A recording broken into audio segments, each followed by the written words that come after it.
For all the latest updates, subscribe to News 9.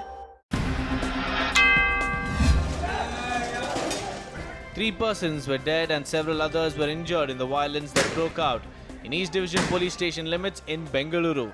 A mob attacked the Devara Jeevanahalli police station and the Kadu Gondanahalli police station. The cops have arrested 147, including the MLA's relative, Naveen, who claims innocence after reportedly making the derogatory post. According to the police, over 250 vehicles were destroyed, 2 police buildings were damaged, and MLA Srinivasa Murthy's home was set on fire. Karnataka Home Minister Basuraj Bommai on Wednesday said that those who resorted to vandalizing public property in the violence that erupted on Tuesday night in Bengaluru would be made to pay for the damages. The process of recovering losses due to property damage would begin immediately.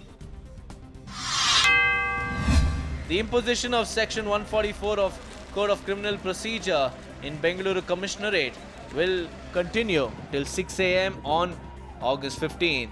The decision was taken by Police Commissioner Kamal Pant. Prime Minister Narendra Modi will launch the platform Transparent Taxation, honouring the honest today as part of the government's ongoing direct tax reforms. The Central Board of Direct Taxes has been implementing a series of reforms since last year when it reduced corporate tax from 30% to 22%. For new manufacturing units, the tax rate was further cut to 15% and the dividend distribution tax was abolished. Speaking about the Make in India initiative and also promoting indigenous production of products, RSS Chief Mohan Bhagwat said that India will purchase whatever is suitable for the nation, and that too on conditions laid out by the government. Mohan Bhagwat made the statement during a virtual book launch event. The condition of former President of India Pranab Mukherjee continues to be critical and he remains on ventilator support.